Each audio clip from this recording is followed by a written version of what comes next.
Amém. Pai, nossos corações se inclinam novamente à Tua palavra. Nós falamos, Deus, nós abrimos nossas bocas, nossos corações, Senhor Pai, afeições fluem dos nossos corações, todas elas produzidas pela Tua palavra, porque é assim que Teu Espírito, Senhor Pai, nos conduz às realidades, Senhor Pai, da nossa herança em Cristo. Agora, Senhor Pai, nós nos voltamos de novo a ouvir a Ti. Nós sabemos que nossa oração e nossa adoração deve ser uma resposta à Tua palavra. Tu falas, nos instruis, nos transformas. E, Senhor Pai, essas coisas se transformam, Senhor Deus, na proclamação, júbilo, alegria, ó Deus, dos nossos corações. Que a ordem seja sempre essa, Senhor Pai, nós inclinados, ó Deus, como Maria, aos pés do Teu Filho, ouvindo, Senhor Pai, e escolhendo realmente a melhor parte que é possível escolher neste mundo, ouvir a Ti. Que nós, Senhor Pai, possamos ter ouvidos, assim como Jesus disse várias vezes às igrejas no Apocalipse: quem tem ouvidos para ouvir, ouça. Que nós tenhamos ouvidos, Senhor Deus, porque poucos homens, Senhor Pai, estão ouvindo, ó Deus, a Tua voz. Só a Tua misericórdia pode fazer um homem, Senhor Pai, realmente ouvir. E, Senhor Pai, a Tua palavra, ao penetrar no coração e moldando, Senhor Deus, como Teus dedos sobre o barro, Senhor Pai, formando em nós a imagem do Teu Filho. Faça isso nesta noite, Senhor Deus, por amor de Ti mesmo. É o que nós Te pedimos em nome de Jesus. Amém. Hoje de manhã nós meditamos em Filipenses 3, 1 e 2. E nós queremos ainda meditar aqui em Filipenses 3, 1, 2 e 3. E diz assim: quanto ao mais, irmãos meus, regozijai-vos no Senhor. Não me é penoso a mim escrever-vos as mesmas coisas, e a vós vos dá segurança. Acautelai-vos dos cães, acautelai-vos dos maus obreiros, acautelai-vos da falsa circuncisão, porque a circuncisão somos nós, que servimos a Deus em espírito, e nos gloriamos em Cristo Jesus, e não confiamos na carne. Nesse verso, nós vimos hoje pela manhã, já boa parte disso. Aqui o apóstolo nos oferece uma das muitas definições para nós termos uma visão completa do que é um cristão. E aqui você vê uma definição da verdadeira adoração. E tudo isso está ligado ao fato desse primeiro esse primeiro verso, onde diz regozijai-vos no Senhor. Tudo está repousando sobre isso. Essas definições do que é o verdadeiro cristão, do que é um homem regenerado, do que é alguém que está numa relação verdadeira com Deus, está espalhada por toda a Bíblia, espalhada por todas as cartas dos apóstolos. Aqui Paulo, em vários lugares, achava necessário apresentar definições constantemente. É fácil você perder as definições e ficar com falsa definição do que é um cristão. E isso é o maior perigo de todos, porque, ao contrário do que as pessoas imaginam, se você não tem as definições bíblicas do que é um filho de Deus, você não é um filho de Deus, não é? Então, as pessoas para as quais Paulo escrevia tinham ouvido o Evangelho e tinham crido nele. Ele estava escrevendo para a igreja dos Filipenses. Eles tinham sido convertidos e haviam se tornado membros da igreja cristã. Mas isso não significava necessariamente que eles entendiam perfeitamente o ensinamento e a doutrina. É óbvio que ninguém começa no fim, ninguém começa compreendendo todas as coisas. Muitas das heresias que subsequentemente viraram, perturbaram a igreja, inquietaram a igreja, surgiram exatamente nos primeiros anos da igreja. Não houve nenhum espaço de tempo, isso deve nos deixar espantados, entre a fundação da igreja, a presença dos apóstolos e o aparecimento de heresias. Não foi muito tempo depois deles, depois de um certo tempo, não. Imediatamente isso aconteceu. No resto de toda a sua carreira, o apóstolo teve de travar uma grande batalha contra a heresia. Uma grande batalha sobre substitutos do evangelho. substitutos do verdadeiro evangelho. É por isso que ele está sempre definindo o que é um cristão. É por isso que Pedro está fazendo isso, é por isso que João está fazendo isso. É por isso que ele tinha que ficar repetindo essas definições. Você vê ele dizendo aqui, olha, eu estou repetindo isso, mas isso eu não ligo de ter que repetir essas definições, porque isso é para a segurança de vocês. Se vocês não tiverem clareza do que é o evangelho, do que é um cristão, então vocês estão perdidos. Com efeito, ele estava constantemente dizendo, se você crê nisso, ou se você faz aquilo, significa que você não é cristão. Se você crê nisso que está sendo ensinado, então você não é cristão. Se você vive dessa forma, então isso evidencia isso. Ser cristão é isso, isso e isso. Entende? Todos aqueles, como a gente viu na quinta-feira, todos aqueles que são guiados pelo Espírito de Deus, esses são os filhos de Deus. Você vê que eles estão fazendo isso constantemente. Ser cristão é isso. Então ele oferecia uma definição. Então o apóstolo Paulo vive fazendo isso o tempo todo, e Pedro, e João. E é justamente isso que ele faz aqui, no capítulo 3, no início. Eu penso que vocês veem que toda vez que nós chegamos a uma dessas definições presentes nos escritos de Paulo, de outros apóstolos, mas é óbvio que mais em Paulo, porque grande parte do Novo Testamento é escrito por ele, é sempre matéria de grande interesse. Isso deve, pela misericórdia de Deus, isso deve ser colocado diante dos nossos olhos continuamente. É sempre matéria de grande interesse, de profunda instrução notar a maneira exata pela qual ele veio a apresentar essas definições. E essa definição aqui em particular, nesse verso, o motivo para ele apresentar essa definição de um cristão é que ele está interessado na alegria e no deleite dos filipenses. Quando nós tratamos hoje de manhã de Filipenses 3:1, finalmente, irmãos meus, regozijai-vos no Senhor, nós assinalamos o quê? Que esse é o tema da epístola toda, e que Paulo escreveu esta carta com a finalidade de ajudar aos cristãos em Filipos, não somente a terem alegria, mas também apegar-se a ela e também manter esta alegria em todas as circunstâncias que eles viviam e, por exemplo, como eles viam na vida do apóstolo Paulo, em todas as circunstâncias que ele vivia. E como ouvimos, ele estivera tratando dos diversos problemas, a gente viu hoje de manhã, mencionamos eles individualmente, diversos problemas que os estavam atacando e ameaçando a felicidade, a alegria e o deleite deles em Cristo. E aqui ele se ocupa de outro problema que nós não olhamos, que tendia a inferir na alegria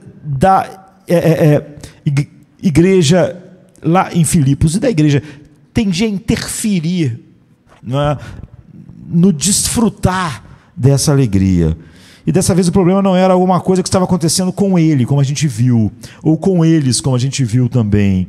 Era um ensino falso, um erro devastador, um erro que, se fosse nisso que eles criam, era uma evidência de que eles não eram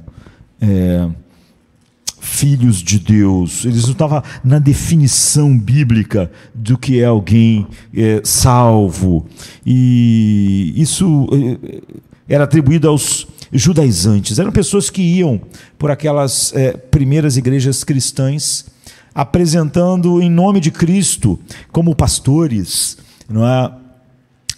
Um ensino e doutrina que o apóstolo irá demonstrar subvertia todo o evangelho.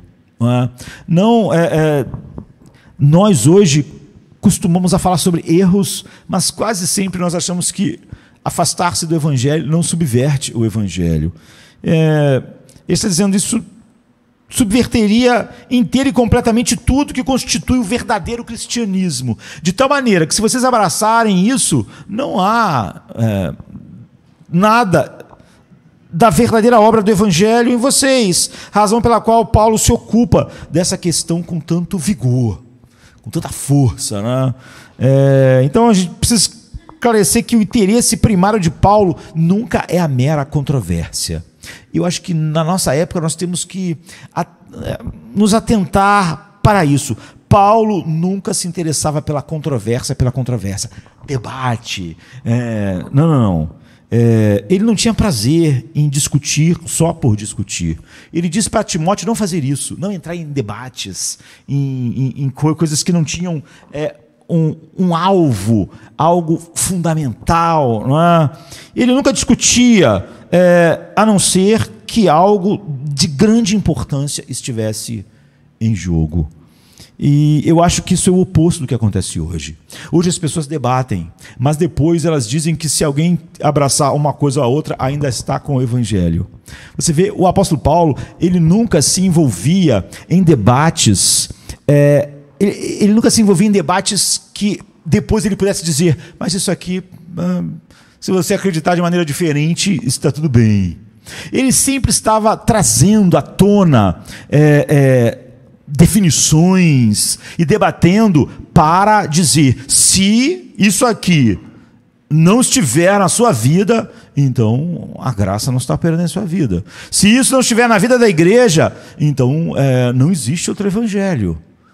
Então seja anátema. Ele nunca estava debatendo algo como hoje, que as pessoas adoram controvérsia, mas ao mesmo tempo são ecumênicas. Não importa como a controvérsia vai, no final, olha, mas isso aí eu estava mostrando como eu conheço mais do que você, mas isso aí também é o evangelho. Você também está salvo pensando e abraçando esse tipo de coisa. O apóstolo Paulo nunca se envolveu nesse tipo de coisas, em um debate para depois dizer, isso não é essencial, isso não é importante, isso não é essencial, por que você estava nessa controvérsia sem fim? Toda vez que o apóstolo Paulo está tratando de algo, nunca é pela controvérsia, nunca é porque ele gostava de controvérsias, e nunca é porque ele gostava de discutir e debater. Ele não tinha prazer em discutir só por discutir, ele nunca discutia a não ser que algo de grande importância estivesse em jogo, a não ser que o evangelho estivesse em jogo. Quando ele debatia com a igreja dos Gálatas, ele dizia, como vocês tão rápido deixaram a graça de Deus? Não é simplesmente, ele escrevia uma carta aos Gálatas e dizia, mas se vocês continuarem assim, vocês ainda estão no evangelho. Ele diz, não estão, não é. Então, hoje as pessoas amam debates, mas não amam a verdade. Não é? Então elas amam debater, discutir, mas no final, esse espírito da nossa cultura ecumênico diz, não, mas isso aí também, tudo bem, agora eu já mostrei a minha posição aqui, mas isso aí também é o evangelho também. Apesar de tudo isso, você nunca vai ver isso no apóstolo Paulo. Não é? Você nunca vai ver, por exemplo, na Reforma, no final Lutero dizia para Erasmo, mas isso aí que você acredita, sabe? Toda essa tua ideia de que a salvação é baseada no homem, isso aí também é o evangelho. Não. O Lutero não ia dizer no final, olha, tudo que a igreja católica pensa ainda é o evangelho. Paulo era assim. Pelo contrário, ele ensinava a homens como Timóteo a não entrar em debates inúteis. Não é essencial. Ele debatia coisas essenciais. O problema é que hoje a gente chama o que é essencial de não essencial, mas gostamos de debater pelo puro amor à controvérsia. Paulo se ocupa desse ponto aqui porque em sua clara visão, se os membros da igreja de Filipos acreditassem nessa outra doutrina que lhes estava sendo oferecida, toda a posição em Cristo deles em Cristo estava sobre um grande questionamento. E se eles ficassem naquela posição, então o evangelho não tinha feito nada neles. Então notem como ele nos mostra a imensa importância desse assunto. Não é? Paulo nunca vai falar sobre algo para depois dizer que aquilo não é importante, que eles podem continuar a si mesmo, apesar de tudo. Então ele faz ao menos de 4 maneiras diferentes isso aqui no texto. Primeiro ele diz aos filipenses que vai repetir a mesma coisa que já lhes tinha dito. Ele diz assim, não me aborreço de escrever-vos as mesmas coisas. Pois bem, muitas vezes os comentaristas e teólogos durante a história da igreja olhavam para essa declaração e perguntavam o que Paulo queria dizer com isso, né? Não me aborreço de escrever-vos as mesmas coisas. Teria ele escrito uma outra carta antes, porque eu não me aborreço de escrever as mesmas coisas, né? Que se perdeu? Estaria ele fazendo referência a algo que ele tinha escrito em outras 2 ou 3 cartas anteriores? Então os teólogos põem à mostra, tentando mostrar às vezes erudição em questões assim. No entanto, não é, a explicação óbvia é que Paulo está se referindo a algo que ele já tinha ensinado a eles. Ele fundou aquela igreja. Ele estava com eles e ensinou a eles. E, na verdade, uma coisa que ele sempre estava repetindo, ele sempre estava mostrando a eles a importância final do Evangelho, e como qualquer coisa que corrompesse o Evangelho era vital, não era sem importância. E ele estava sempre, então, repetindo que parece estar em quase cada uma dessas cartas. Esse portanto, diz ele, com efeito a essas pessoas, ele diz, vou dizer-lhes de novo o que eu já disse tantas vezes, e eu não me aborreço de repetir, porque isso é a única segurança de vocês. Porque o evangelho, não existe vários evangelhos, não existe coisas que são quase evangelho que são evangelho. Então eu vou dizer-lhes de novo uma coisa que vocês já ouviram de mim muitas vezes, mas ele está dizendo, eu não vou pedir desculpas por repetir, porque é para a segurança de vocês. Isso é tão importante, vital, que em que pese eu ser repetitivo, Paulo está dizendo, eu devo dizê-lo outra vez. Sabe? Como em nossos dias, o humanismo secular substituiu tanto o evangelho que nunca será excessivo você falar isso.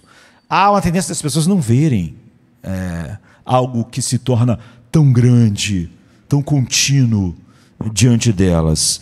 E isso é uma coisa que exibe Paulo como um mestre sábio e profundo.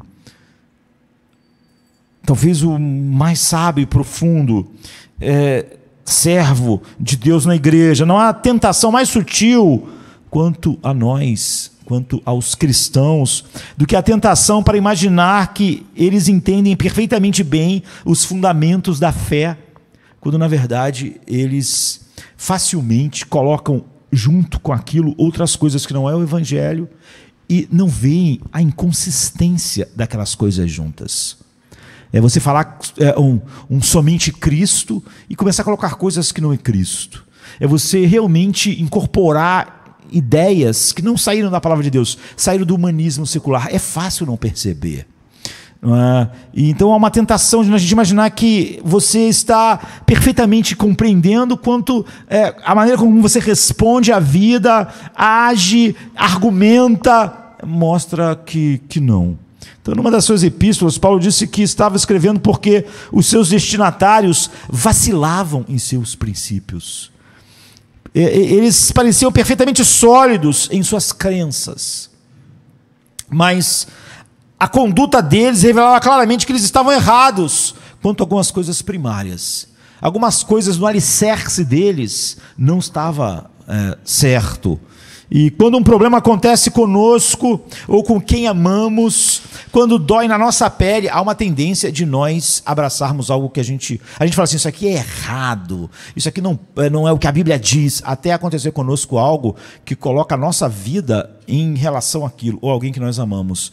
Aí nós começamos a querer torcer aquilo que a gente dizia. Isso mostra o quê? Que não havia um alicerce seguro em nós. Toda a nossa firmeza bíblica dependia de acontecimentos, e não daquilo que a Bíblia diz, mas de acontecimentos em nossas vidas ou na vida de pessoas que nós amamos. E então nós começamos a perceber que aquele edifício de convicções construída não tinha um alicerce firme.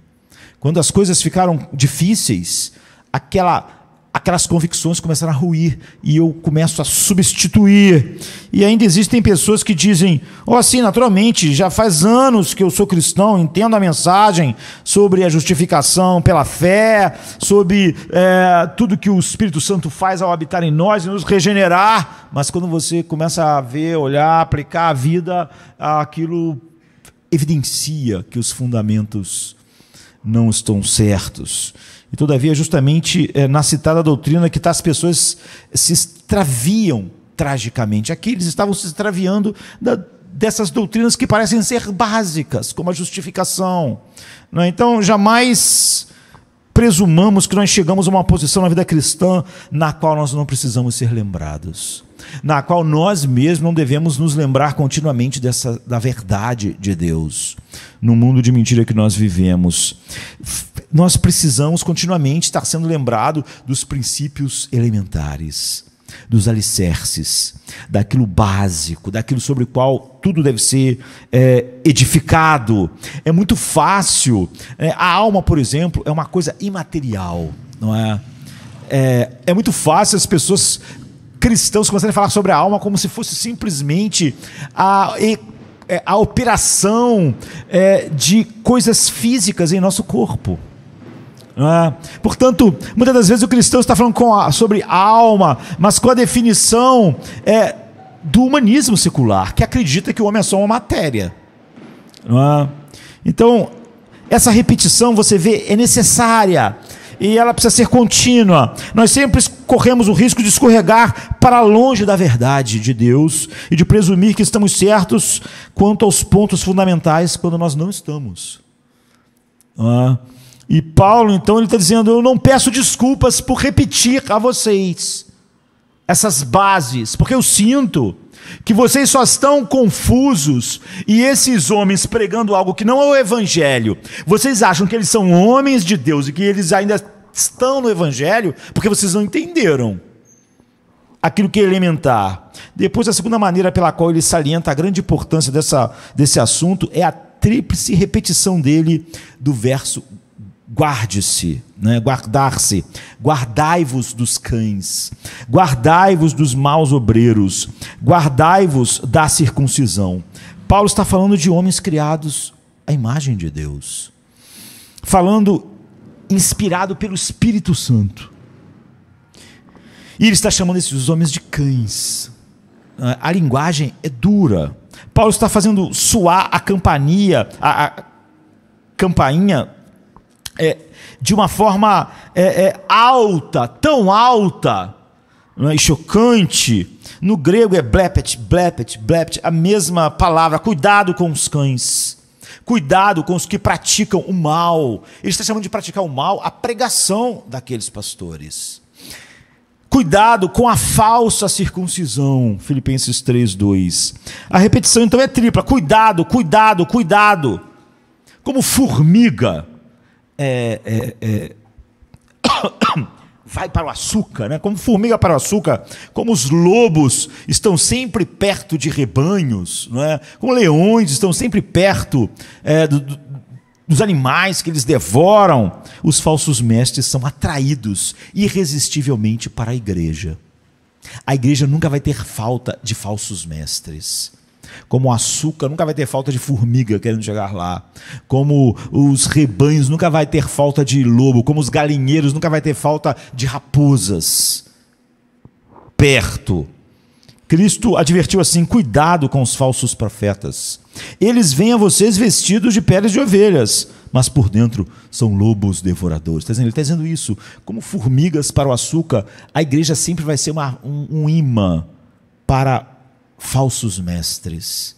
E se você não tem definições, é por isso que Paulo está sempre dando definição do evangelho, definição do que é o cristão, definição do que é um homem regenerado, porque exatamente esses enganos acontecem, nos convencem de que somos o que não somos, ou pervertem o entendimento, porque nós não estamos atentos a isso. Paulo advertiu aos anciãos de Éfeso que a igreja naquela cidade, como em todos os lugares, seria um imã para os hereges. Ele diz assim na sua despedida, em Atos 20, 29. Paulo ficou anos lá ensinando o evangelho todo dia. Mas ele diz assim: sei, eu não acho. Eu sei que depois da minha partida, lobos ferozes penetrarão no meio de vocês e não pouparão o rebanho. E entre vocês mesmos que estão aqui, vocês presbíteros de Éfeso, pastores de Éfeso, entre vocês mesmos, alguns vão começar a ensinar algo que não é o evangelho. Você vê, Paulo amava a igreja, amava a verdade por amar a mente de Deus. E ao ver a igreja de Filipos sob a influência de falsas doutrinas, ele fez soar o alarme: blepet, blepet, cuidado, cuidado, guardai-vos, guardai-vos, guardai-vos. Como eu disse, Paulo tinha esse amor a Deus, amor ao evangelho, amor à igreja. Ele nunca estava em debates para depois dizer, nada disso é importante, esses mestres, apesar de tudo isso, eles são servos de Deus, todos nós somos. Ele sempre estava tratando de algo fundamental. Não é? Ele nunca estava chamando as doutrinas essenciais do evangelho de não essenciais. E essa repetição tripla são, eu diria, golpes de martelo chamando a atenção da igreja. Com poucos homens fazem isso hoje. Quase sempre hoje, em vez de essa linguagem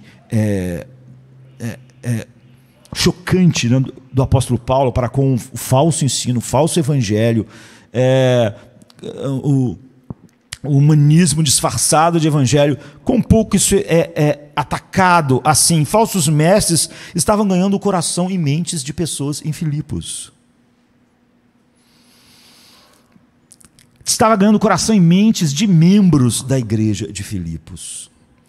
E pareciam ovelhas, eram pastores, mas eram lobos. Diziam ter segredos de uma vida vitoriosa, alegavam ter o segredo de uma vida bem-aventurada, de uma espiritualidade mais profunda. Paulo havia instruído aquela igreja na verdade do evangelho da graça de Deus, na vida voltada para a glória de Deus, na suficiência da obra perfeita de Cristo, o coração da vida e da adoração da igreja. Porque esse texto aqui vai definir o que é a verdadeira adoração. E como aquele regozijai-vos no Senhor está no coração disso. Então, esses falsos mestres alegaram que isso não era onde estava o segredo, não é, da vida com Deus. Que o segredo estava em outras coisas. Como diriam hoje, você precisa de uma visão nova, não é? De um mover, né? As pessoas gostam dessas expressões assim. Precisa da imposição das nossas mãos, da cobertura do nosso ministério, né? E seguir esses passos rituais, seguir essas coisas que não é você pensa não ser o evangelho, mas que vão ser fundamentais, né? Rituais, a circuncisão. Esses falsos mestres foram seguidos por muitos em Filipos. Então, aquela igreja que Paulo fundou, muitas pessoas que pareciam ter, a princípio, um alicerce firme, não tinham. Porque essa é uma das coisas que o falso ensino faz, mostra os nossos alicerces. Eles ofereciam, esses homens, o que? Autossatisfação, que muitos desejavam e ainda desejam. Ou algo que acham que não podem encontrar em Cristo. E que precisam de outras coisas vindo da mente humana, tanto dentro da igreja, de homens que começam a criar coisas, ou lá de fora, um humanismo na igreja e fora da igreja. E os falsos mestres falavam, como hoje, das novas bênçãos que tinham entrado em suas vidas, uma nova ousadia, um novo poder para enfrentar os problemas. E então muitos cristãos, como fazem hoje, queriam o mesmo. E isso estava acontecendo porque para eles não foi suficiente ter Jesus como seu profeta, sacerdote e rei. Não foi suficiente ter Cristo como sua justiça, aceitação ao Pai, caminho livre a Deus, ser feito por Ele a habitação do Espírito Santo, ter a alegria indizível nele mesmo. E sempre que a gente acha falta de algo em Cristo, a gente procura em outro lugar. E essa é a porta para todos os enganos. Tudo que Cristo era, não era suficiente. E para o coração em que Cristo, tudo que Ele não é suficiente, é o coração pronto para a heresia, pronto para o desvio da verdade de Deus, pronto para misturar a ideia do mundo, da nossa cultura, ao evangelho. E as bênçãos de Deus, eles diziam, iam cair, viria. Você quer se sentir bem consigo mesmo? Você quer tratar a sua alma? Então, eles tinham, eram homens, eram mestres. Esse era um dos segredos incríveis da vida cristã abundante, eles diziam. É isso que os mestres ensinavam, que tão somente, se eles acrescentassem ao evangelho algumas coisas, então finalmente a alma encontraria resolvido determinados anseios, não em Cristo. Então cidades inteiras foram atingidas, milhares de pessoas foram afetadas, e uma carta inteira teve que ser escrita no Novo Testamento para salvar uma igreja que teve o maior de todos os apóstolos como seu fundador, como a igreja dos Gálatas, e como todas as igrejas, não é? A igreja da Galácia tinha ido para os cães, para usar a linguagem do apóstolo Paulo aqui. Agora, nós vivemos em dias melhores, nós temos fundadores de igrejas, plantadores melhores do que o apóstolo Paulo, com todas as pessoas que participaram daquele ministério, do que Pedro, do que João. Temos. Será que nós vivemos em dias mais iluminados que aqueles dias do Império Romano? Hoje não vemos homens e mulheres ensinando e dando conselhos totalmente estranhos ao Evangelho. A maior parte dos livros sobre a alma evangélicos na Amazon ou em qualquer lugar que você procurar não é puramente psicologia secular, com linguagem cristã. Milhares e milhares hoje são guiados por homens que reivindicam ter um canal direto com Deus, especial, único, uma unção, né? Ou então ele é um canal, uma antena para todas as ideias do mundo na igreja. Agora, qual é a tragédia? Esses cães dão aos homens sempre um substituto para o evangelho. A tragédia do falso ensino, a tragédia, é por isso que Paulo diz, eu me repito, mas eu não peço desculpas, porque isso é para a segurança de vocês. A tragédia é que todo falso ensino visa uma única coisa: substituir o evangelho. Todo o ensino humano sobre a alma visa substituir o ensino de Deus sobre a alma. Todo o ensino humano sobre salvação visa substituir o dom de Deus da salvação. Essa tragédia sempre é um substituto para Cristo. Sempre é um dizer, como na igreja dos Colossenses, que Cristo era suficiente, que era necessário Cristo mais filosofia, Cristo mais uma experiência, Cristo mais alguma coisa. É sempre um substituto para as Escrituras. São dias perigosos nossos, como eram aqueles. Então, como Paulo, com seu martelo, né, blept, blept, blept, cuidado, cuidado, cuidado, ou guardai-vos, guardai-vos, guardai-vos, deve soar. Então, ele salienta a grande importância desse assunto pela tríplice repetição do verbo guardar-se, né? Guardai-vos dos cães, guardai-vos dos maus obreiros, guardai-vos da circuncisão. Bem, isso não é apenas um exagero indevido, apostólico, não é? Esse assunto é tão vital que Paulo não poupa esforços, nem uma linguagem mais vigorosa, para tentar despertar aquelas pessoas em Filipos para a tomada da consciência do perigo terrível que eles corriam quando qualquer coisa se aproximava para substituir algo no Evangelho ou algo em Cristo, ou quando qualquer coisa se aproximava para insinuar que Cristo não era suficiente. Então, por isso, ele levanta um cartaz com esse grande letreiro: guardai-vos, guardai-vos, guardai-vos. Atenção, cuidado, cuidado, cuidado. E pela repetição isso fica impresso na mente deles e nas nossas mentes. Blept, blept, blept. A seguir, o próximo meio que o apóstolo Paulo usa é a violência da linguagem dele com relação ao falso ensino, a qualquer coisa que distorça o evangelho. Ora, Paulo não era uma pessoa violenta por natureza, né? Você vai ver Paulo nos maiores embates, uma multidão furiosa querendo matar Paulo, e ele diz: não, eu vou conversar com eles, eu vou mostrar a eles, eu vou falar com eles. As pessoas pedem: não vai lá, as pessoas vão te despedaçar, elas não vão ouvir. Você vê isso em Éfeso, você vê em Jerusalém, quando todos ficam em silêncio, quando Paulo vai responder, uma multidão que quer trucidá-lo, como ele é calmo, preciso, cortês, não é? Como ele era incansavelmente cortês ao se dirigir às pessoas, quer em Atenas, em Jerusalém. Dificilmente você vai ver ele exasperado, ofendido.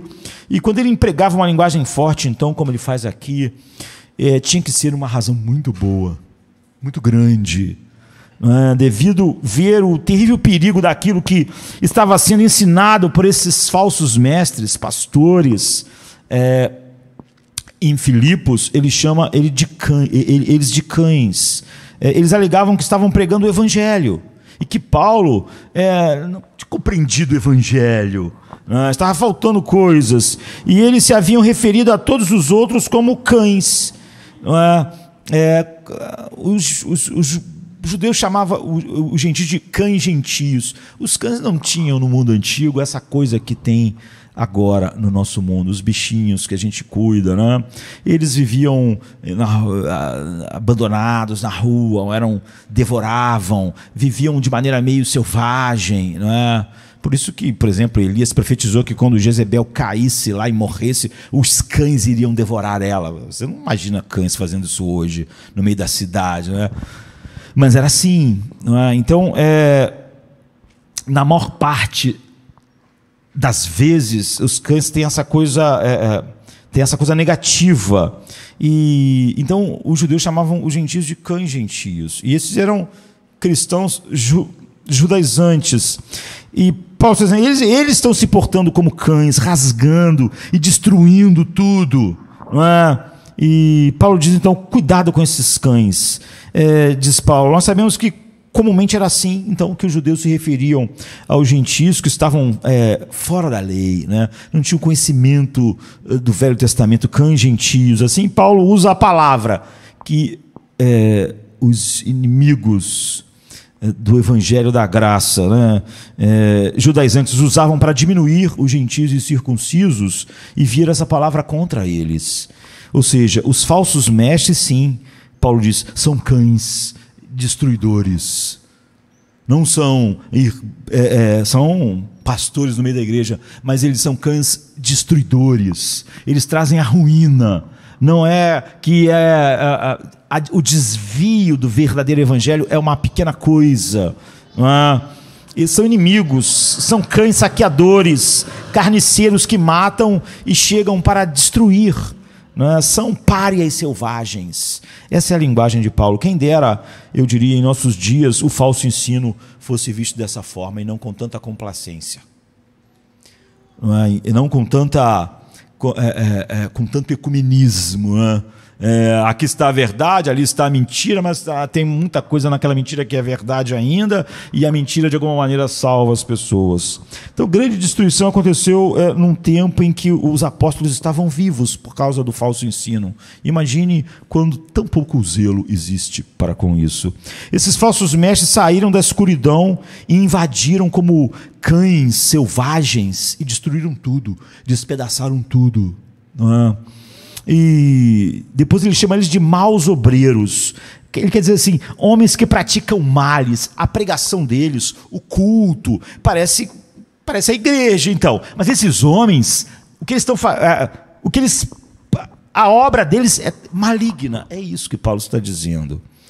Derrubando a igreja, a verdade do evangelho, causando confusão, divisão, cismas nas mentes das pessoas em relação ao evangelho, somente Cristo, somente o evangelho, somente a graça. Paulo diz, isso é a obra maligna. Cuidado com obras malignas. Mas ele, está vendo, não está falando de homens que estavam falando coisas terríveis, eram homens que estavam pregando e acrescentando coisas ao evangelho, ou dizendo que Jesus não era suficiente para determinadas coisas se outras coisas não fossem colocadas juntas. E ele diz, cuidado com esses homens que fazem o mal, não é? Maus obreiros. Eram obreiros. Ele está dizendo, cuidado com esses maus pastores, não é? Eram vistos como pastores pela igreja. Não é porque alguém trabalha duro, queridos, para espalhar a heresia, que isso torna... Não é porque alguém se esforça muito, parecendo com esse esforço ser sincero, que torna esse mal menos mal do que é. Que você tem que jogar o discernimento fora e dizer, olha, mas essa pessoa é tão zelosa, né? Ela é tão coisa com... sabe? Jesus disse assim dos fariseus, ai de vocês, mestres da lei, e fariseus, hipócritas, porque vocês percorrem a terra e o mar para converter uma pessoa. E quando vocês conseguem converter elas, elas se tornam 2 vezes mais filhas do inferno do que vocês. Mateus 23:15. Pense, se você achou as palavras de Paulo duras, né? Pense nessa palavra de Cristo. Imagine um fariseu sacudindo num barco no Mediterrâneo, arriscando a sua vida. Navegar naqueles dias era extremamente perigoso. Você sabe quantas vezes o apóstolo Paulo naufragou. Agora imagine um fariseu sacudindo no mar Mediterrâneo, arriscando a sua vida para converter uma pessoa. Isso é zelo, você vai dizer. Esse cara tem uma paixão por pessoas convertidas. Isso é zelo, isso é sinceridade. Agora, que diferença faz se ele é zeloso ou se é sincero, sei lá? Jesus diz, quando vocês atravessam o mar para converter uma pessoa, e quando vocês convertem ela, elas se tornam 2 vezes mais filhos do inferno do que vocês. Eles estavam fazendo pessoas filhos do inferno, filhos do diabo, como eles eram, de uma maneira mais profunda. Não importava se eles atravessaram o mar pregando zelosamente. Paulo não negou que aqueles falsos mestres estavam trabalhando duro. Estavam trabalhando duro como pastores no meio da igreja. Não negou. Como Jesus. E não negou que eles não acreditavam naquelas coisas. Assim como fazem os profetas de Baal. Eles ficaram lá se cortando o dia inteiro. Se eles não acreditassem, se eles não tivessem nenhuma ideia de que o que eles estavam fazendo tinha algum valor, eles não estavam fazendo. Sinceridade, zelo e pregação, isso não quer dizer nada, não é? Se o que eles pregam afasta as pessoas da suficiência de Cristo, da suficiência do Evangelho, eram filhos do inferno. E sua maldade sincera só aprofundava a destruição que eles causavam. Só tornava mais terrível o mal que eles praticavam. Depois, finalmente, Paulo os denomina os da concisão. Aqui há um problema, porque há quase um trocadilho. Esses homens falavam da circuncisão, mas realmente eles estavam interessados na concisão. Paulo chama isso de uma mutilação do corpo. E surgem dúvidas porque há o uso inadequado do termo em diferentes traduções da Bíblia em português. Essa é a diferença, em português, em inglês. Esse é o problema de traduções. Não há a palavra original, a Bíblia, como ela foi revelada em hebraico, em grego, é a inspiração perfeita de Deus. Toda ela. Mas as traduções, elas não carregam a mesma coisa. Às vezes há dificuldades. Por exemplo, aqui em Filipenses 3, 2 e 3, a Almeida corrigida diz, guardai-vos dos cães, guardai-vos dos maus obreiros, guardai-vos da circuncisão.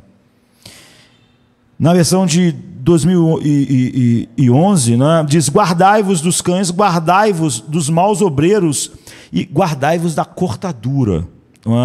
Já na versão John Nelson Darby, que em inglês diz, cuidado com os cães, cuidado com os maus obreiros, cuidado com a concisão. Isso está mais de acordo com o que está no original. A Almeida Revista Atualizada diz, acautelai-vos dos cães, acautelai-vos dos maus obreiros, acautelai-vos da falsa circuncisão. Você vê que a outra dizia, acautelai-vos da circuncisão.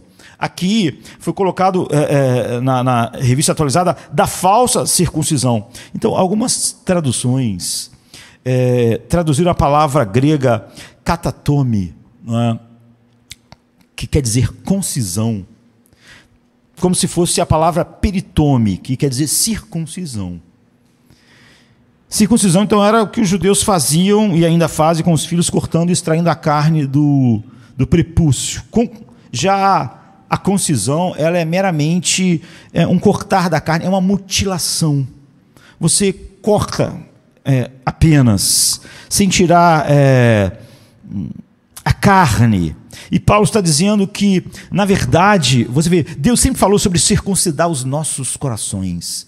Essas pessoas que não acrescentavam algo ao Evangelho, que diziam que Cristo não era suficiente, elas estavam exatamente no caminho oposto. Não é? O que elas faziam não era nada, não é? Não trazia nada, não trazia nenhuma transformação. Era apenas uma mutilação. Não é? O que uma mutilação traz? Nada. Não é? E ele diz, porque nós somos a circuncisão. Nós somos resultado da obra soberana de Deus em nossos corações. Nós não fizemos nada. Nós não fizemos nada ou temos que fazer alguma coisa, como esses homens estão dizendo, acrescentando ao que Deus faz. Deus fez algo em nós. Então a palavra é com concisão, e as pessoas, como eu disse, Paulo está fazendo um jogo de palavras, mas acabou que a palavra catatome, que é concisão, mutilação, acabou sendo traduzida por circuncisão, que é a palavra peritome. Aí alguns começaram a falar falsa circuncisão, cortadura, enfim, isso faz as pessoas às vezes perderem exatamente o sentido. Outras versões falam assim: cuidado com esses cães, cuidado com os charlatães, em vez de maus obreiros, tudo bem. Cuidado com esses mutilados, está mais próximo da palavra original. A versão britânica diz assim: acauteláveis dos cães, acauteláveis dos maus obreiros, acauteláveis dos falsos circuncidados. Como a palavra não era circuncisão, eles fizeram assim. Outra versão diz: cuidado com esses cães, cuidado com esses charlatãs, cuidado com esses mutilados, como eu disse. E a NVI, que é muito usada por nós, diz assim: cuidado com os cães, cuidado com esses que praticam o mal.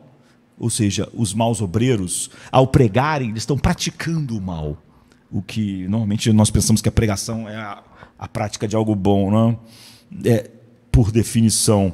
Mas cuidado com os cães, cuidado com esses que praticam o mal, cuidado com a falsa circuncisão.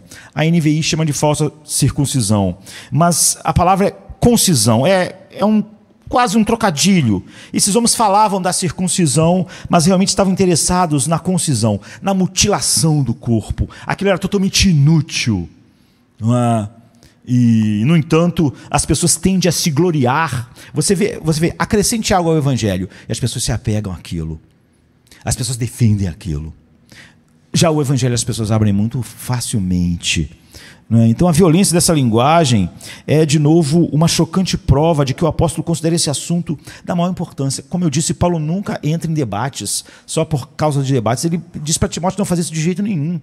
Ele sempre está debatendo algo que aquilo sempre é algo fundamental. Paulo jamais vai falar sobre algo com os Gálatas para depois dizer que aquilo ali não é fundamental. Ele só entra em assuntos e fala sobre coisas nos quais o Evangelho está em jogo, a verdade está em jogo, a definição do que é cristão, a definição do que é ser salvo está em jogo. Então, cuidado com os mutiladores da carne. Essa circuncisão agora é uma mutilação inútil, é só uma mutilação, não é? E ao invés desses falsos mestres cães terem descoberto segredos espirituais, segredos para a alma, segredos para viver, segredos para a paz, eles são carniceiros mutiladores. São cães, são mutiladores.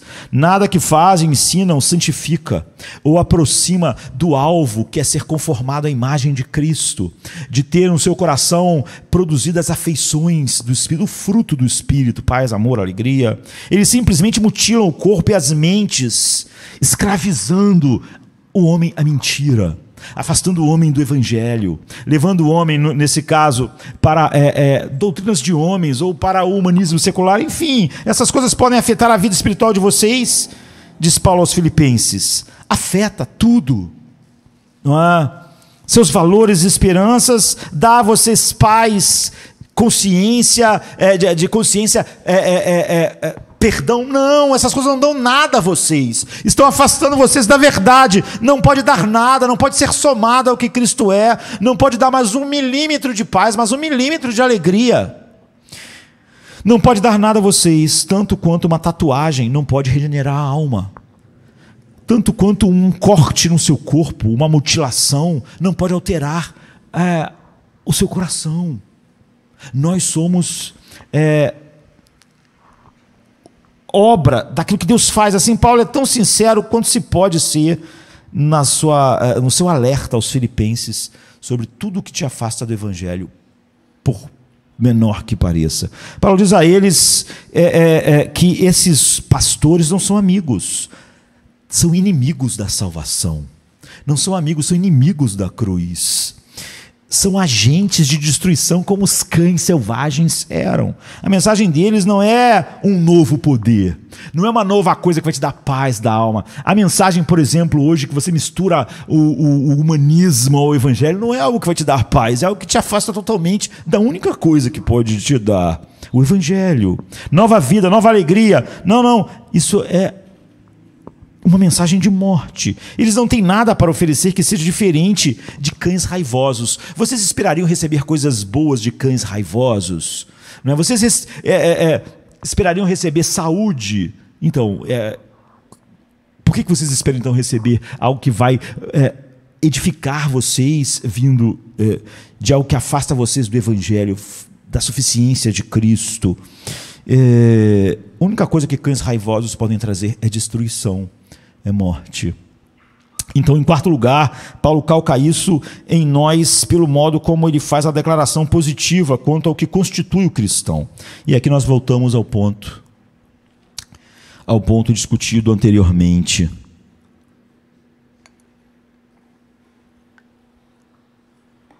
Paulo está escrevendo a cristãos. Toda igreja tem cristãos verdadeiros e cristãos nominais em todos os tempos. Seria maravilhoso pensar que uma igreja em algum lugar, uma igreja local, não é, era composta só de homens regenerados. Paulo estava escrevendo a cristãos, está escrevendo a pessoas às quais ele dissera as coisas maravilhosas que ele disse no início da carta. Ele descreve essas pessoas de maneira maravilhosa em Filipos. No capítulo 1, verso 4 em diante, ele diz assim: fazendo sempre em todas as minhas orações súplicas por todos vós com alegria, pela vossa cooperação em favor do Evangelho desde o primeiro dia até agora, tendo por certo isto mesmo, que aquele que em vós começou a boa obra a aperfeiçoará até o dia de Jesus Cristo. Como tenho por justo sentir isso a respeito de vós todos, porque vos retenho em meu coração, pois todos vós sois participantes comigo da graça, tanto nas minhas prisões como na defesa e confirmação do Evangelho. Pois Deus me é testemunha de que tenho saudades de todos vós, na terna misericórdia de Jesus Cristo. E isso peço em oração, que o vosso amor aumente mais e mais no pleno conhecimento e em todo discernimento, para que aproveis as coisas excelentes, a fim de que sejais sinceros e sem ofensa até o dia de Cristo. E Paulo continua falando sobre eles dessa maneira maravilhosa no capítulo 12. Contudo, esse homem é tão perito no que concerne a verdadeira vida espiritual, que ele conhece as sutilezas desses falsos mestres, o engano, a sutilidade, não é? Como você pode ver hoje, como o humanismo secular tem maneira de se infiltrar. E assim, mais uma vez, ele diz aos filipenses: permitam que eu lhes diga o que é um cristão verdadeiramente. Permitam que eu lhes diga o que é o Evangelho. Permita que eu diga a vocês o que é ser, de fato, um homem regenerado. Eu não me importo de repetir essas coisas, essas definições, porque isso é a única segurança de vocês. Não é? Então ele lhes apresenta a sua tríplice definição que acabamos de ver. Então a imensa importância desse assunto se coloca para nós. E a gente pode resumir assim: segundo o apóstolo, toda a nossa posição no tempo e na eternidade depende de nosso claro entendimento do que é o Evangelho e do que é um cristão. Toda. E de quais são os elementos básicos que faz nós verdadeiros adoradores. E Paulo se preocupa muito com essa questão, porque, conforme o ensino de Paulo, se estivermos errados sobre essas coisas, todo o nosso futuro e eternidade estão em jogo.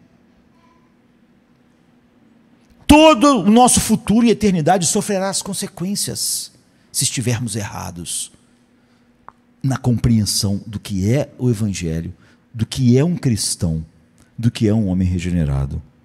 Como é vital, então, que evitemos aqueles falsos ensinos sutis que estão sempre prontos a fazer com que a gente se extravie, mostrando que os nossos alicerces não estavam firmes. Mas há um segundo motivo, e é nesse que Paulo está bastante interessado aqui, e é como nós queremos encerrar o que estamos meditando essa noite. A verdadeira alegria da vida cristã depende da compreensão cada vez mais profunda, precisa da doutrina bíblica. Eu não conheço nada que tenha tanto a privar-nos da nossa alegria como cristãos com incerteza a respeito da doutrina. Quantos são aqueles que de fato acreditam que são cristãos, mas nunca experimentaram a alegria do Senhor, sobre a qual Paulo está falando em toda essa carta? E isso simplesmente porque o ensino que receberam era falso. Há quem pense que é quase que todas essas coisas que a Bíblia diz são bonitas, mas são inacessíveis. E as pessoas olham para si mesmas e se esquecem muito de manter os olhos fixos em Cristo. De tal maneira que acham que a Bíblia é um conjunto de histórias belas, mas que não há nenhum poder por trás disso. Que o Evangelho não é um poder. Alguém diz algumas coisas, elas são belas, se elas virarem realidade, mas aquilo em si não é um poder. É como se Deus fosse alguém que pudesse dizer, haja luz, porque a luz é uma coisa boa, mas que a voz dele, a palavra dele não tivesse poder de criar o que ele está dizendo. E é por isso que eu afirmo que é muito importante que entendamos bem e que estejamos firmemente certos quanto a esse assunto. É a única maneira de realmente nos regozijarmos no Senhor e termos o pleno benefício de tudo o que é dado a nós em Cristo. Então, como isso é urgentemente importante para nós? Estamos vivendo num mundo repleto de incertezas. As pessoas hoje, elas amam que os pastores sejam sempre vagos. As pessoas odeiam certezas no nosso mundo. Elas não estão confusas, elas preferem sempre que hajam portas de escape. Não é? E muitos cristãos hoje não servem a Deus em paz, com segurança e com liberdade, estão em circunstâncias nas quais parece que foram despojados de tudo o que era aço nos apóstolos, na Reforma, nos puritanos. Agora, a única coisa que importa para eles é um conhecimento vago de Deus, que não traz a realidade daquilo que o Evangelho realmente diz. E se você quiser poder fazer isso, você terá que estar firme na sua posição. Acontecimentos e sentimentos não movem os nossos alicerces quando eles estão firmados no Evangelho. Você não troca do Evangelho para um outro quase-evangelho à medida que as coisas vão acontecendo em sua vida. Todos nós estamos num mundo cheio de aflições e perdas, não é? Se quando você se ajoelha, você não pode dizer, eu sei em quem eu tenho crido, eu estou certo. Então é óbvio que esse mundo em que você está experimentando constantes mudanças externas, pessoas amadas estão indo embora, eu não tenho pai, não tenho mãe, não é? A vida vai trazendo todas essas aflições e perdas. E se há algum questionamento quanto ao nosso alicerce, como poderá toda a nossa vida ficar firme sobre ele, com tudo que virá, não é? Inexoravelmente? Como nós podemos construir um edifício firme se nossos alicerces não forem firmes? Então, em época de crise, não temos tempo para pensar nessas coisas. Nós não temos tempo. O apóstolo Paulo diz assim: fortalecei-vos no Senhor e na força, para poder resistir no dia mal. O dia mal não é quando você se fortalece no Senhor e na força do seu poder. Porque quando na época de crise, nós não temos tempo para pensar nessas coisas, temos que estar habilitados. Temos que assumir essas coisas. Temos que buscar a Deus imediatamente, sem dúvidas. Sem conceitos confusos em nossos corações. Sem misturas. Sem ter o evangelho e mais algumas coisas. Por isso Paulo se preocupa com essa questão. Se vocês estiverem certos quanto a esta primeira questão, diz ele, com efeito aos filipenses, então aconteça o que acontecer com vocês, como está acontecendo comigo, tudo estará bem entre vocês e Deus, e nada poderá interferir, como nós vimos hoje. Certifique-se então da posição que vocês estão, quem vocês são, do evangelho que vocês creram. E eu sugiro a vocês que isso é algo que também atinge a nós com muita força. Acaso não são muitos os sinais no mundo atual que parecem apontar para o fato de que eu e vocês talvez tenhamos que enfrentar um período no qual nada importará, não é? Senão a verdade em nossos corações. Todas as coisas que parecem importar hoje, logo não terão importância, e tudo que vai restar conosco é a verdade de Deus, na qual nós estamos firmes ou alicerçados. Por isso eu digo que não há nada mais importante do que saber o que significa exatamente ser cristão. Estar em Cristo, o que é o Evangelho. Assim é que, como o apóstolo Paulo, eu não peço desculpas por chamar a atenção continuamente para o mesmo assunto. Não é? Para que conheçam bem. Porque para todos nós, como ele disse para eles, eu não me importo de repetir, porque é a segurança, é a única segurança neste mundo. Pois bem, o apóstolo expõe a sua causa, como eu já lembrei, em termos dos judaizantes. Eles iam por todo lado ensinando que não era suficiente crer em Cristo, era necessário Cristo alguma coisa. Não importa o que os judaizantes ensinavam exatamente para nós, já que esse não é o nosso problema. Porque Paulo não está tratando exatamente daquilo que os judaizantes estão fazendo. Paulo está tratando da ideia de que você possa acrescentar algo a Cristo, e que Cristo não é suficiente para tudo que você precisa.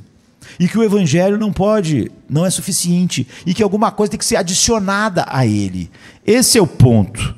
Não é? Você crê no Evangelho pregado por Paulo, mas ele não é suficiente? Essa é a questão. Os cristãos em Filipos, eles creram no evangelho que Paulo pregou, foi assim que eles converteram, se tornaram uma igreja. Mas aquele evangelho era suficiente? As pessoas da igreja dos Gálatas creram no que Paulo pregou. A questão era, aquilo era suficiente ou eles iam acrescentar coisas àquilo? E se um anjo viesse falar alguma coisa com eles? E se aqueles mestres que pareciam quase anjos para aquelas pessoas? Se você quiser ser um cristão verdadeiro, eles estavam dizendo, você vai ter que ser circuncidado. Se você quiser ter uma vida plena, você vai ter que ser circuncidado. Não importa o que você acrescente. Por isso que não é importante, fundamentalmente, o que estava sendo acrescentado. O importante é que estava sendo acrescentado algo que não era o evangelho. Estava sendo dito que Cristo não era suficiente. Não importa o que está dizendo isso hoje na nossa cultura ou nos nossos dias. Você não pode jogar fora todos aqueles aquela sabedoria, eles diziam, do passado, ou de homens sábios que estão complementando isso. Essa era a mensagem deles, e foi essa mensagem que Paulo se contrapôs com sua tríplice réplica. Naturalmente nós nos encontramos, não encontramos o ensino como o que eles estavam ensinando naqueles dias, mas o princípio que é subjacente continua conosco, e à medida que nós aprendemos a definição dos apóstolos do que é um cristão, nós vamos estar livres do que na nossa época está querendo ser acrescentado ao evangelho, ou das redefinições do que é um cristão ou não. Isso pode acontecer em períodos em que o mundo está em turbulência ou não. A igreja nunca está segura com o que o mundo é. Então, a primeira característica que Paulo apresenta dos cristãos é que eles servem a Deus em espírito. E esse é o ponto final. Ou, para apresentar uma tradução alternativa, é impossível decidir qual é a correta. A circuncisão somos nós que servimos ou adoramos pelo Espírito de Deus. Servimos e adoramos pela obra que o Espírito Santo faz em nós. Nós somos a circuncisão. Acautelai-vos dos cães, acautelai-vos dos maus obreiros, acautelai-vos da falsa circuncisão, porque a circuncisão somos nós que servimos a Deus em espírito e nos gloriamos em Cristo somente, né? E não confiamos na carne, não confiamos em nada que não é Cristo. Filipenses 2, 3, 2 e 3. Esta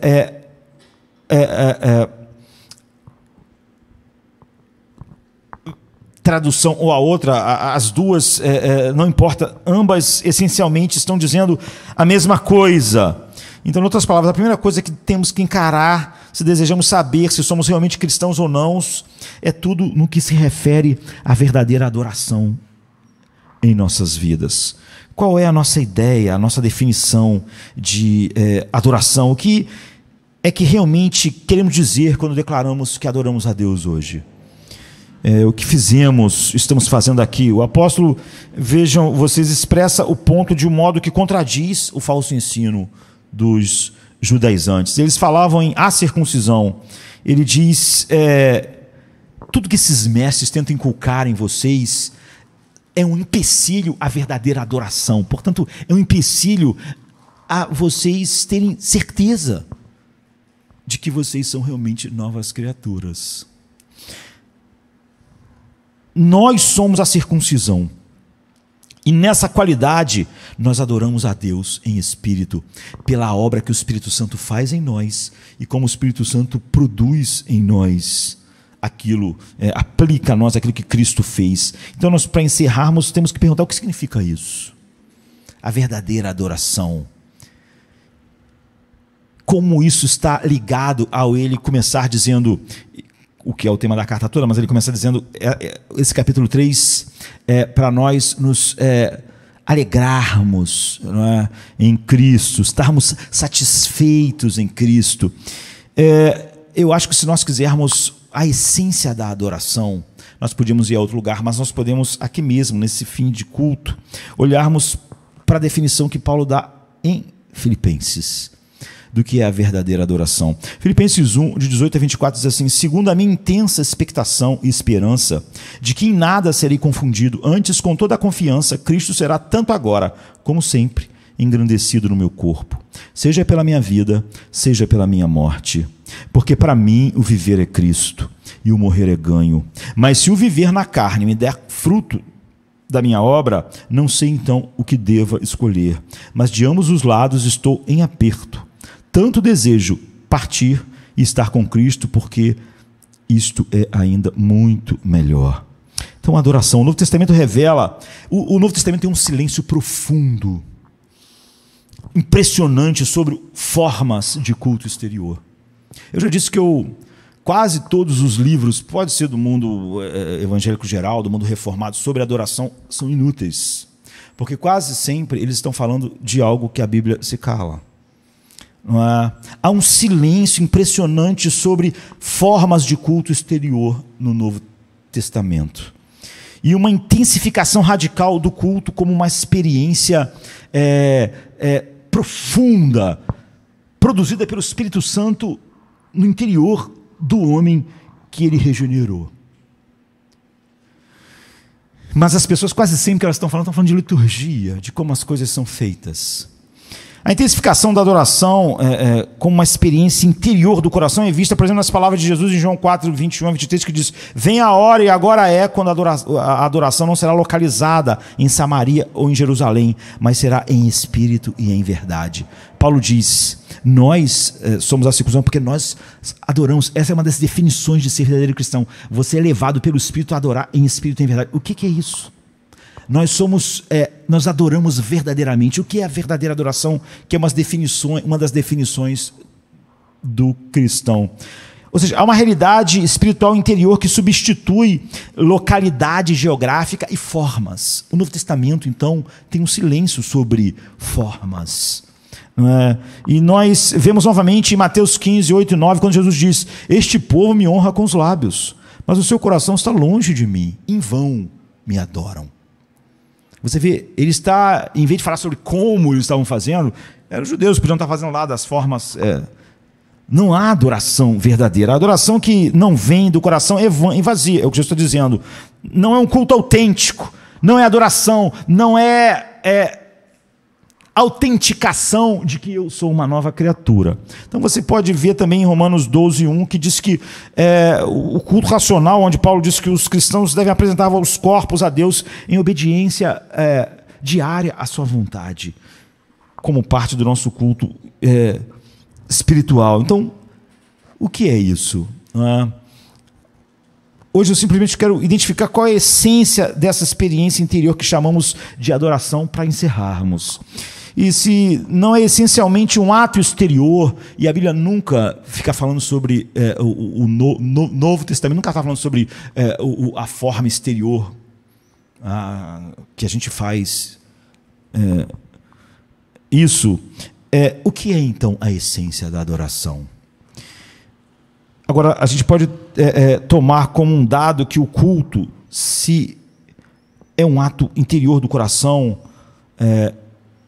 que se expressa, é óbvio, externamente, através do corpo e da congregação, por exemplo, quando nós estamos num culto como esse, é um aumento, é uma exaltação daquilo que Deus é.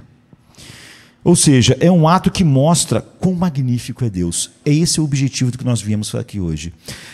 Nós viemos cultuar, adorar, nós viemos manifestar quão grande, magnífico, suficiente, maravilhoso Deus é.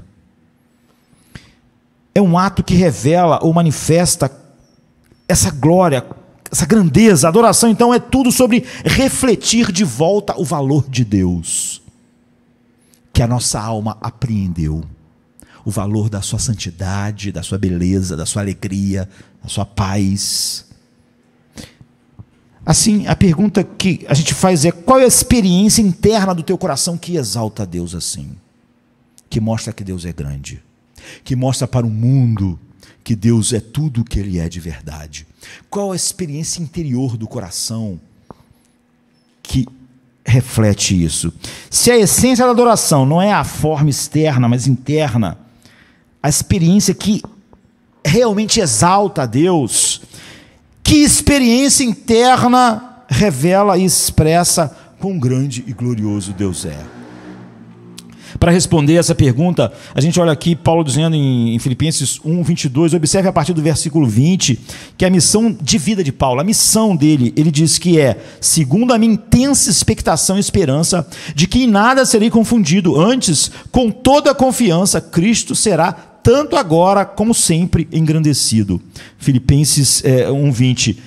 Engrandecido, Cristo vai ser ampliado, vai ser mostrado como grande, mostrado como glorioso, mostrado como suficiente no meu corpo, quer pela minha vida, quer pela minha morte. Então o que Paulo está dizendo é que sua esperança fervorosa e paixão é que o que ele faz com o seu corpo, seja na vida, seja na morte, vai mostrar que Cristo é glorioso, suficiente, pleno e maravilhoso, exatamente o oposto do que os falsos mestres estavam ensinando, né?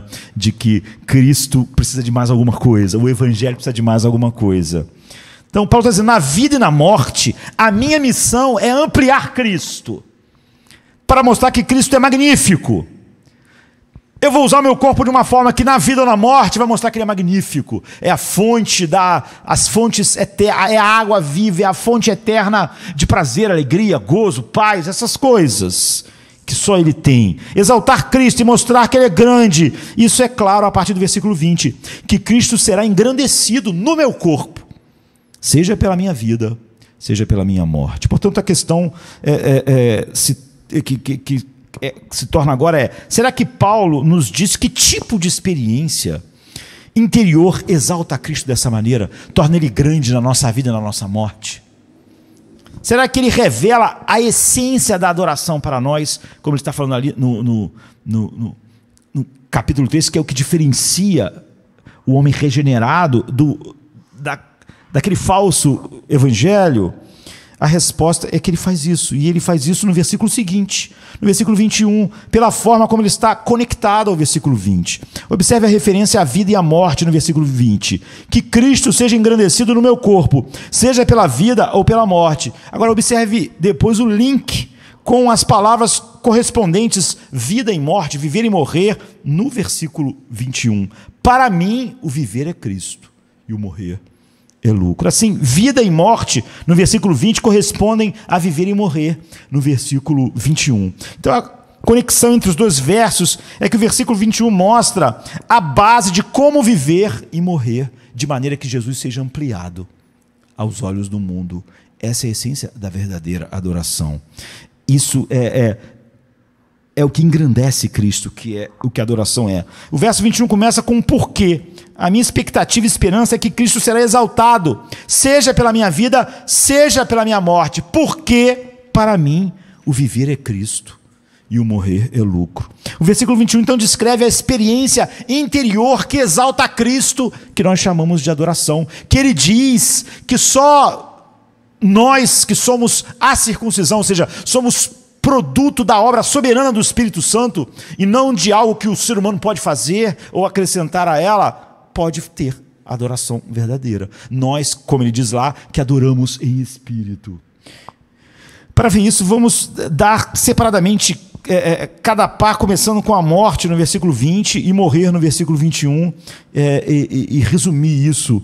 O verso ao ler. A minha expectativa e esperança é que Cristo será engrandecido no meu corpo pela morte, porque para mim o morrer é lucro. A única maneira de Jesus ser engrandecido na nossa morte é ficar evidente para o mundo que para nós morrer é lucro. Cristo será engrandecido no meu morrer se minha morte para você é um ganho. Se você mostra, se o mundo vê que para você morrer é um ganho e não uma perda, então Cristo é engrandecido na sua morte. Essa é a sua intensa expectação, né? A experiência interior que amplia Cristo, exalta Cristo, que é a essência da verdadeira adoração, ao morrer, é experimentar a morte como um ganho. Por quê? O verso 23 mostra por que morrer é ganho para Paulo e para você e para mim, se nós somos novas criaturas. Meu desejo é partir, isto é, morrer, e estar com Cristo, porque isso é muito melhor. Tendo o desejo de partir e estar com Cristo, porque isso é ainda muito melhor. Filipenses 1:23.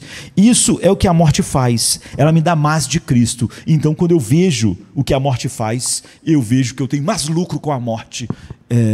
Ela é um lucro para mim e não uma perda. Ela não é contabilizada como perda, porque para mim o viver é Cristo. Se a morte me dá mais de Cristo, nós partimos e estamos com Cristo. Paulo diz, lucro. E quando você experimenta a morte dessa forma, fica evidente que o viver era Cristo. Então Cristo é glorificado na sua morte, como é exaltado na sua vida. Experimentar Cristo como ganho na morte exalta Cristo. Conta para o mundo inteiro, ele é melhor do que a vida. É isso. Essa é a essência da adoração na hora da morte. Não é? Se Cristo... Se eu tenho mais de Cristo, algo é lucro e não perda para mim. O que significa que agora nós podemos dizer que a essência interior do verdadeiro culto, do que nós estamos fazendo aqui hoje, está em estar acalentando Cristo como ganho. Na verdade, como mais ganho do que tudo que a vida pode oferecer, que é quando nós morremos, nós perdemos. O que a vida dá? Família, carreira, aposentadoria, comida, amigos, enfim, nos dá essas coisas. E quando eu penso ter mais de Cristo, sendo separado de todas essas coisas, eu coloco tudo isso como lucro e não como perda. A essência da adoração é experimentar Cristo como lucro sobre todas as coisas. Ou, para usar as palavras que a gente pode, por exemplo, pegar em Jonathan Edwards, é que saborear Cristo e entesourar Cristo em nossos corações, nos satisfazendo de Cristo, não é? Experimentar Cristo assim, quando comparado a todas as coisas, é a essência da adoração em nossos corações. Essa é a essência interior. Porque, diz Paulo, experimentar Cristo como ganho na morte é a maneira como ele exalta Cristo. É assim que ele diz, ele vai ser exaltado na minha morte. Cristo é ampliado, é exaltado em minha morte, quando na minha morte eu estou satisfeito com Cristo. Eu estou tão satisfeito que eu só posso colocar isso no canto do lucro. Não é? Ou, uma outra maneira de dizer isso, é que a essência da adoração é valorizar Cristo sobre todas as coisas. É óbvio, inclusive a vida. Cristo será exaltado, glorificado em minha morte, se a minha morte mostrar que Ele é a coisa mais valorosa que existe. Se a minha morte mostra que não, então é óbvio que Ele não é exaltado na minha morte.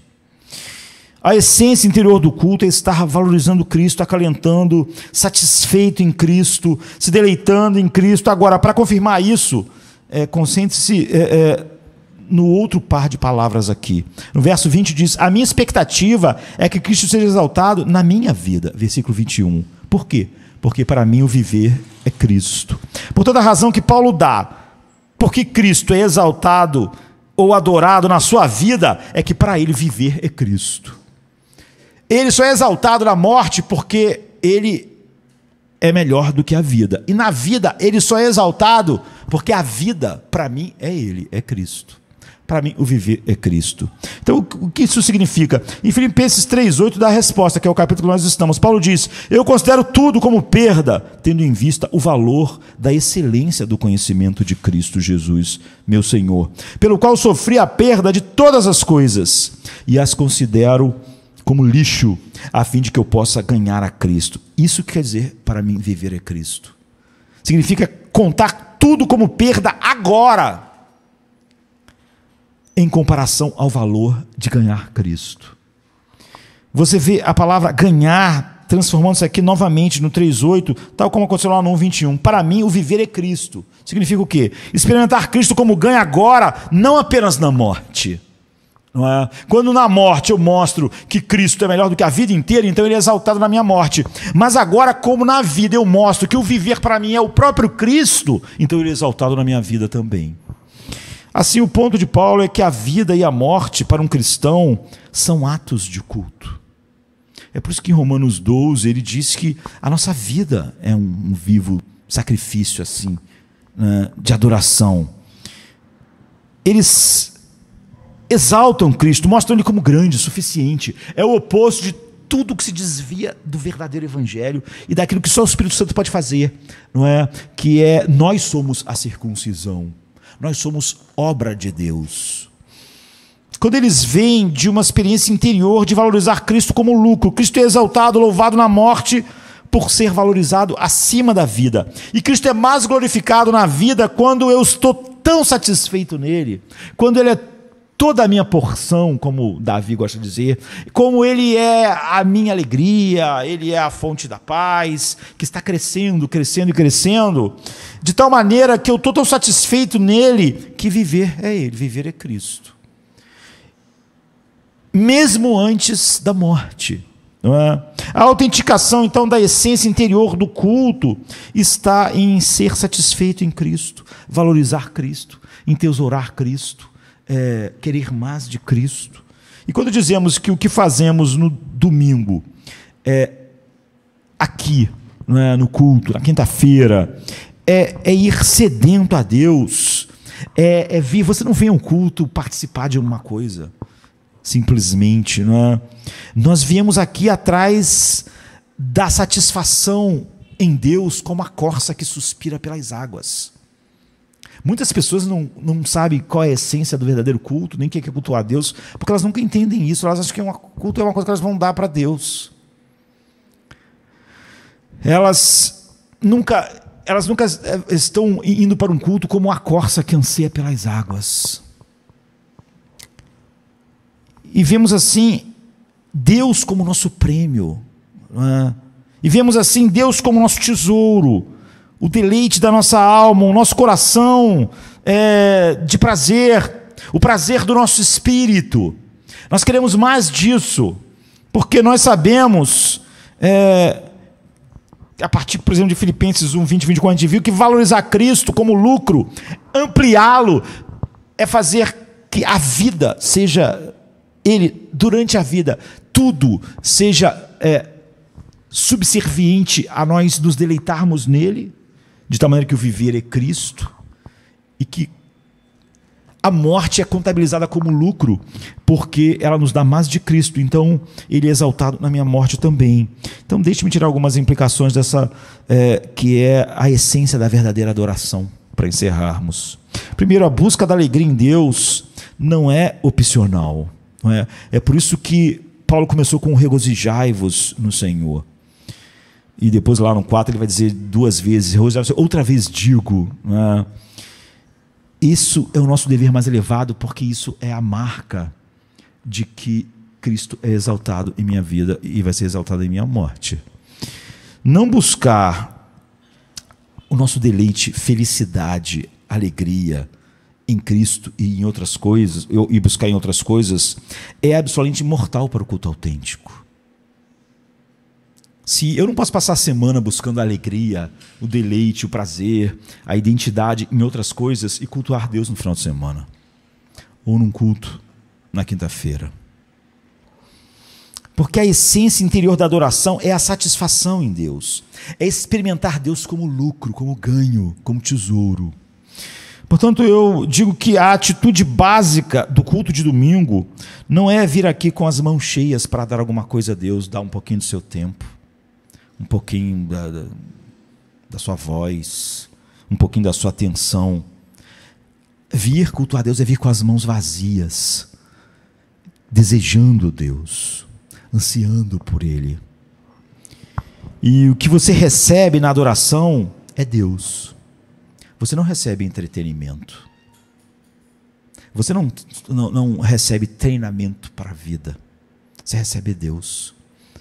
Você deve vir para o culto com fome de Deus. Venha dizendo assim: como suspira a corça pelas correntes das águas, assim minha alma suspira por ti. É uma questão. A corça não pensa que a felicidade dela está em algum lugar do deserto, não é? A alma dela anseia. Ela sabe que a única coisa que pode saciá-la, dar vida, é a água. São as correntes das águas. A Bíblia está dizendo que é assim que o verdadeiro homem regenerado sente.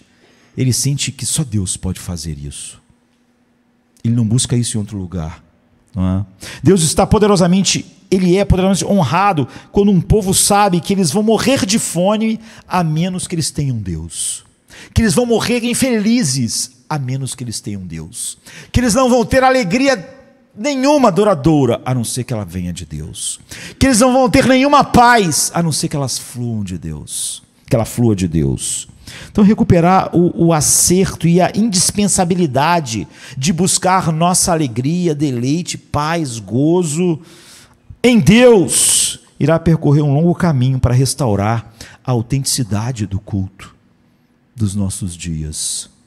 Em segundo lugar, a outra implicação de dizer que a essência da adoração é o coração que se satisfaz em Deus, é que a adoração torna-se radicalmente centrada em Deus. Nada faz a Deus supremo, central, mais do que quando um povo está totalmente convencido de que nada vai dar a ele o que ele anseia. Nem o dinheiro, nem o prestígio, nem o reconhecimento, nem o lazer, nem a família, nem o emprego, nem a saúde, nem o esporte, nem brinquedos, quer de adultos, não é? Ou amigos. Nada vai satisfazer a mim, ao meu coração dolorido. Nada vai trazer para mim paz, satisfação e alegria, a não ser Deus. Nada exalta a Deus mais do que isso. Essa convicção, quando você tem essa convicção, isso gera um povo que busca verdadeiramente a Deus no domingo, porque busca verdadeiramente a Deus todo dia. Eles não veem cantos e orações e sermões como meras tradições ou com coisas que têm uma função. Não é? Eles veem como meios de obter mais Deus, de desfrutar mais Deus. Deus sabe como se achegam a Ele por mais da sua plenitude e que eles querem Deus como ganho, não é? Que Deus é lucro. Se as mudanças de foco para a nossa doação a Deus, quando a gente acha que a adoração nós estamos dando coisas a Ele, então vamos lá, né? Deus, eu vou dar algo a Deus hoje. Eu tenho que fazer isso 2 vezes por semana. Não é Deus que permanece no centro. Quando nós pensamos que a gente fez alguma coisa nessa noite aqui, o centro acaba não sendo nós. Será que estamos cantando de maneira digna do Senhor? Quando nós pensamos isso, nós pensamos que nós viemos dar algo a Ele, você vê?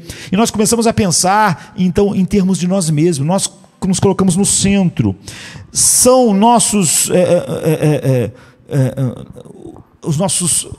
o nosso tocar de instrumentos dignos de Deus. A pregação foi uma oferta adequada ao Senhor. A pregação estava à altura de Deus. E pouco a pouco o foco muda da indispensabilidade absoluta do próprio Senhor sobre a qualidade do que a gente faz. Ou está dando a Ele.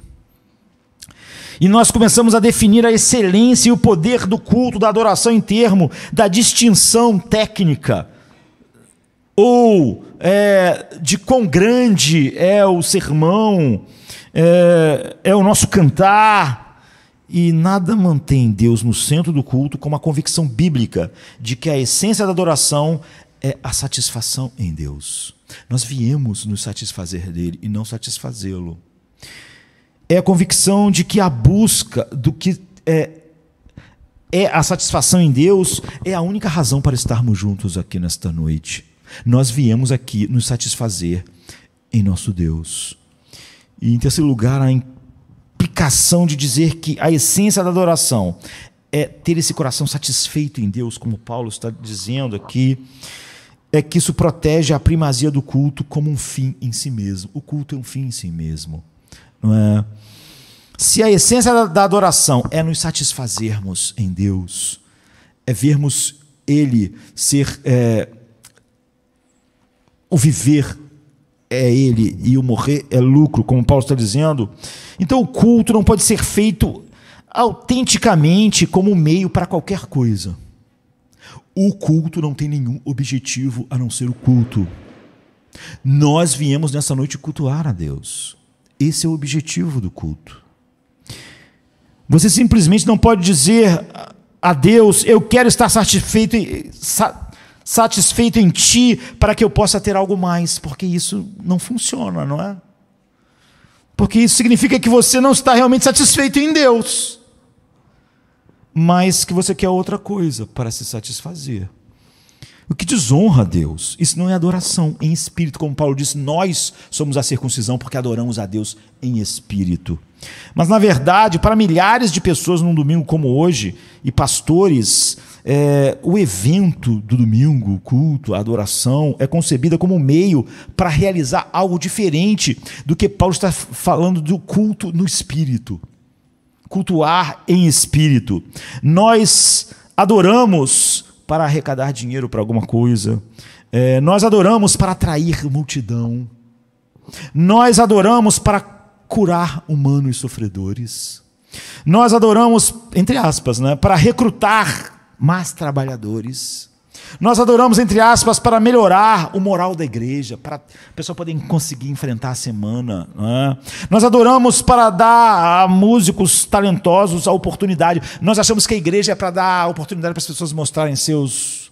Né? Então, se pudesse, as igrejas criavam 1000 coisas para as pessoas fazerem, para todo mundo se sentir útil e talentoso. Nós adoramos para, entre aspas, para ensinar nossos filhos a viver uma vida boa. E nós adoramos para ajudar casamentos a se manterem juntos. Até a gente fala que tem culto para essas coisas, não? Nós adoramos para evangelizar os perdidos no meio de nós. Ou seja, a gente se reuniu para tentar atrair pessoas, para tentar convertê-las. Nós adoramos para motivar as pessoas para projetos e serviços que nós achamos importantes para a igreja ou para a comunidade. Nós adoramos para dar nossas igrejas um sentimento de família, de companheirismo. E nós podemos continuar. Em tudo isso, damos testemunho de que não sabemos o que é a adoração e o que é o culto. não é? Afetos genuínos para Deus são um fim em si mesmo. Nós viemos nos deleitar em Deus. E isso é o fim. O culto é um fim em si mesmo. Ele não tem um propósito diferente da própria adoração. Eu não posso dizer à minha esposa, olha, eu sinto um prazer, um forte prazer em você, e porque se eu sinto esse prazer em você, você faz uma comida mais gostosa, cuida das coisas. Essa não é uma maneira que o deleite funciona, não é? É óbvio que eu não sinto deleite na minha esposa se eu digo que eu sinto deleite nela, porque com isso ela vai poder fazer algumas coisas. O deleite tem que terminar no objeto do seu deleite. Ele não tem objetivo. Ele termina nela. Ele não tem uma refeição agradável em vista. Ele não tem o que a esposa vai fazer em vista. Se eu me deleito da minha esposa, o deleite está nela. Eu não posso dizer aos meus filhos assim, ó, eu amo estar com você, ir para o Maracanã com você, ou jogar bola com você, porque assim você vai cortar a grama, vai arrumar as coisas, vai levar o lixo para fora e vai ajudar. Não é? Se o seu coração realmente se deleita em jogar bola, estar com seu filho, esse prazer não tem como objetivo alcançar alguma coisa. O objetivo não é que o filho faça alguma coisa. Se o objetivo então é óbvio que o meu prazer não está nele. Não é? Agora, eu não estou negando que o culto, autêntico culto, pode ter um monte de efeitos bons nos nossos casamentos. No nosso companheirismo. Alguém pode estar aqui nesta noite e se converter, mas não é por isso que a igreja se reúne. A igreja vai cada um para seus lugares e, indo pelo mundo, nós pregamos o evangelho a toda criatura. Ide por todo mundo. A igreja não se reúne para isso. A igreja se separa para isso. A igreja se reúne para adorar. Ela não tem nenhum objetivo a não ser adorar. Podem algumas pessoas se converterem no culto. Pode. Como efeito do nosso deleite em Deus, é óbvio que pode não, certamente nossos casamentos serão abençoados. Esse é um subproduto, não é o que nós estávamos buscando quando estamos aqui. A adoração termina em Deus. A igreja se reúne para adorar a Deus. E como efeito, isso se torna o nosso culto racional diário, de tal maneira que o viver passa a ser Cristo. Você vê? Será assim como o verdadeiro afeto no casamento faz tudo melhor. É óbvio que se eu tenho um verdadeiro deleite da minha esposa, vai fazer tudo funcionar melhor. Mas o afeto, o amor, o deleite nela não era para fazer as coisas funcionarem melhor. Aquilo é um subproduto. Se o meu afeto por ela era para fazer as coisas funcionarem melhor, é óbvio que o meu afeto por ela não existe. Meu ponto é que na medida em que fazemos da adoração, por qualquer razão, a não ser a adoração, não é um culto autêntico. Se o culto teve o propósito de converter as pessoas, de melhorar os casamentos, de melhorar nossos filhos ter uma vida melhor, de nós termos mais companheirismo, amizade, ficarmos mais próximos, isso foi um culto falso. Isso é a essência de um culto falso. Um culto termina em Deus. Por que eu gosto de estar aqui nas quintas-feiras? Por causa disso. Por que eu gosto de estar aqui nos domingos? Por causa disso. O culto termina em Deus. Isso faz com que nossa vida também termine nele. De tal maneira que o viver é Cristo. O viver, Deus não está na minha vida para alguma coisa no meu viver. Como Deus é o fim, o viver é que é Cristo. E o morrer é lucro. Essa é a essência da adoração. E finalmente, 4. A última implicação de dizer que a essência da adoração, como Paulo está ensinando para nós, que nós somos a circuncisão, que adoramos a Deus em espírito, é estar se deleitando e alegrando, estar satisfeito em Deus. É que isso explica porque Paulo faz toda a vida uma expressão de culto. Toda a vida é sobre o próprio Deus. Como está em Romanos 12:1. Não permita, Deus, que sejamos confinados em alguma noção ou concepção errada do que é o culto, do que estamos fazendo aqui nesta noite.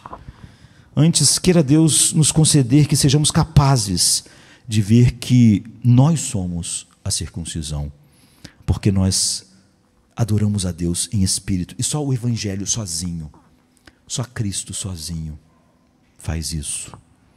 Quanto ao mais, irmãos meus, regozijai-vos no Senhor.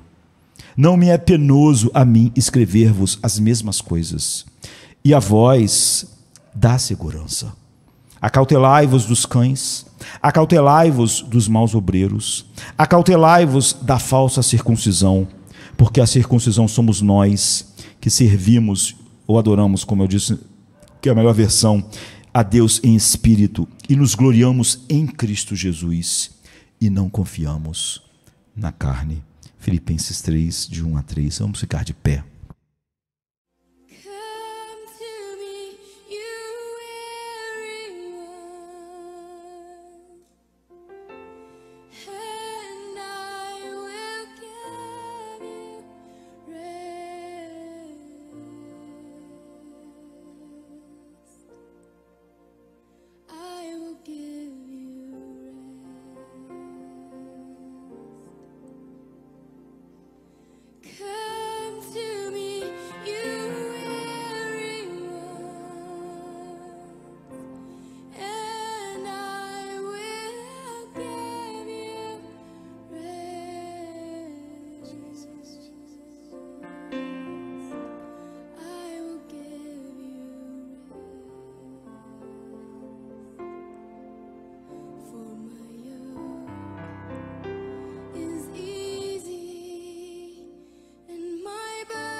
To